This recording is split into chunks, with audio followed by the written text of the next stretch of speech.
Making a quiz in Moodle starts out the same way as doing anything in Moodle. You make sure your editing is on so that you can add an activity or resource.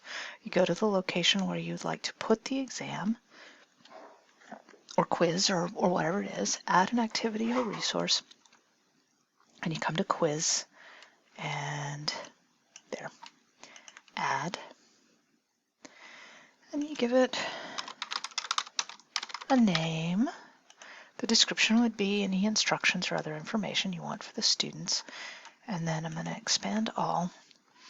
There's a lot of different options, and some of the most common options that people use are setting a time in which the quiz becomes available for students to take and a time to close the quiz.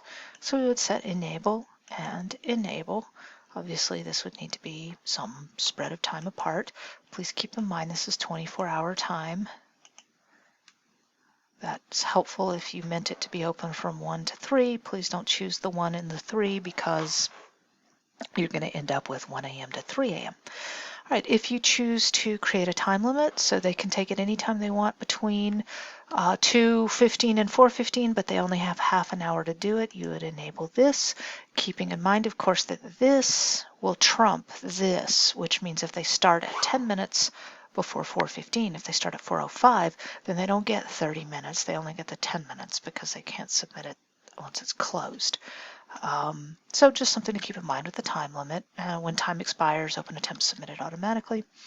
If you use the gradebook, this allows you to go ahead and put it in a category. If you want a student to be able to take something more than once, choose it here. If you want them to take it one time, change that to 1. Layout has to do with you want all the questions on one page or on multiple pages. Most everybody, just the quiz is just all the questions. That's the way the exam works. Shuffling multiple choice responses. If you're just going to have open text questions, then obviously that's not going to matter. Review options are the other setting that are important to pay attention to. What do you want to happen as soon as the students hit the submit button? Immediately after their attempt. Do you want them to see their attempt? Do you want them to see their grades? That's what marks means here. If I click attempt, then you can also, so do you want them to see whether or not it was correct? Do you want them to see their grades? If you included specific or general feedback, do you want them to see that? Almost no one does that, so that's not so critical. Do you want them to see what's the right answer? If it's whether correct will just say wrong or right. This will tell you which one was the right one. And then if you used overall feedback. So maybe you don't want them to immediately be able to see that. This is all a moot point if your questions are open-ended, if they're essays, because you need to actually grade those, so there's nothing that's going to show anyway. What I most commonly see is a scenario with a close date for the quiz, an actual time, a date and time, and then just lost. There it is. So once you've set that close date, that they can't actually see anything about their quiz until the quiz is closed, so that they can't share the questions or other information with each other. So this is the most common scenario. But again, if the questions are all open-ended, it's not going to matter because you can set it so that they can see their attempt, but all they're going to see is what they put in. They're not going to see anything else because there isn't anything else. It's not automatically graded. All right, the rest of these things, appearance, restrictions on attempts, all of this you can just kind of ignore. If you're doing activity completion tracking, you would need to set that, but otherwise, at this point, we just save and display. So all we've done is set up kind of the shell for the quiz. Now we need to actually edit the quiz to add questions. So we can do that here, or if we've clicked on the quiz, we would see it over here under quiz administration. Those both get us to the same place where we now add questions. So even though it's the most important thing on this page, it's the smallest in text. So we're going to add a new question, and you choose the question type. It's pretty self-explanatory what each of these are up here, although it gets a little weirder than numeric and calculated. Numeric is a short answer that only allows you to put numbers in. Calculated creates equations based on some parameters you've put in. Essay is a long-form text box.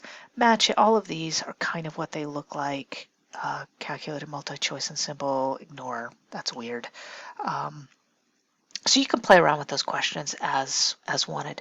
This description, that's in case you have something that you want. It's not actually a question. It's like where you have a thing where you say, read the following paragraph and then answer the next 5 questions. So this would be where that following paragraph would be. So you wouldn't have to tie it to one of your actual questions.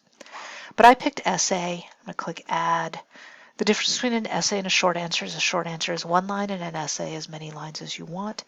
This question name, it has to do with how the question bank, the database of questions, stores them. So it's not the question text, it's just a name. The student never sees this, so I'm just going to say Q1 for question 1, and then write something about blah, blah, blah, blah, blah, blah, blah. So that's my essay question. This is how many points is it worth, and I'm going to say I want that to be worth 10 points. Response options, it'll have a little HTML editor. Do you want to require them to answer it or make it optional? That's up to you. Do you want them to leave it blank, or are they going to be forced to put something down? Input box size. They can type way more than this. This just gives them the size of the box that they can put stuff in that they visibly see when they take the quiz. It can be used as a way to guide students sometimes in terms of how much you would like them to put in. Or maybe you're going to do it like an essay question and you want them just to attach something in that question that you can open up. Generally speaking, if you're going to do that, why use the quiz tool? Just use an assignment tool and have them make an attachment there. And then the rest of this you can ignore, save changes. All right, so my question is there. I'm going to add one more question, add a new question. This one's going to be multiple choice, just so you can see, just in case. This is Q2, and then, question text. This one is going to be worth 5 points, and I only want them to mark one answer. So here's the first choice, here's the second choice, and the third choice, And how much of those 10 points do you want them to get if they do this one? I'm going to say none because it's the wrong answer, but I'm going to say 100% if it's this one. This ability to choose some different percentages has to do with allowing partial credit. So I've set this up now to say this is a wrong answer, this is a right answer, this is a wrong answer. These won't show the additional choices that we don't need, or if I needed more, I could click on that. And I'm just going to save changes. Now I added that question so that now you can see you have 2 questions, a 10-point question and a 5-point question. I could change these point values now by clicking on the little pencil, but the maximum grade is not moving up as I add these. It is telling me you've now got 15 points worth of stuff, but this I haven't fixed. So I need to do that. I don't know why it doesn't add it up for you, but I mean, it adds it up, but why it doesn't put it there, who knows? Anyway, so this is now in good shape. I can preview it so that I can understand what students are going to see. There we go. That's what my students will see. Then they'll click Finish Attempt, and then they'll review their attempt, and that will be that. It saves as you go, as you create those questions or do other things, so that's pretty much done.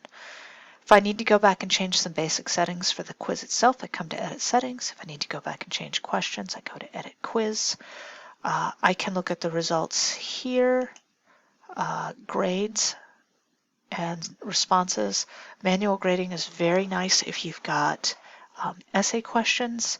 I'm going to go ahead and actually open up something that has an essay question, so an actual quiz, so that you can see that. Here we go. So these students have all taken this quiz. I click on attempts, and here's all the attempts here. So most of these are automatically graded. Actually, now that I think about it, this isn't the right quiz for me to go into. I need to go into a different one to show you this, but I really would like you to see the manual grading, because if you're going to do essays like that, you're going to need to. Here we go. Demographic transition theory. Attempts, 21 attempts. Every student tried to take it. There we go. All right, so I can see their responses to each of these, and if it were an essay question, it would say not yet graded, and this would be empty. So when you take your quiz, that whole thing about the visibility that I was talking about, if you have anything automatically graded, you'll have to decide how you want to set that. if everything is you graded, you'll still have to decide, because what if you decided to grade them as they came in? But most people wait until everybody is submitted and then they come here, because you can click on manual grading and just grade all of this question at once. So grade all.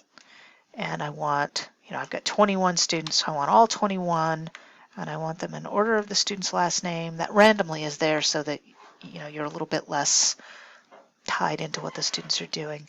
And then I can make comments and give them points as needed. And save and move on when I'm done. So that's how you handle grading essays or anything that's not automatically graded. All right, and that is creating a quiz, or at least the basics of it, in Moodle.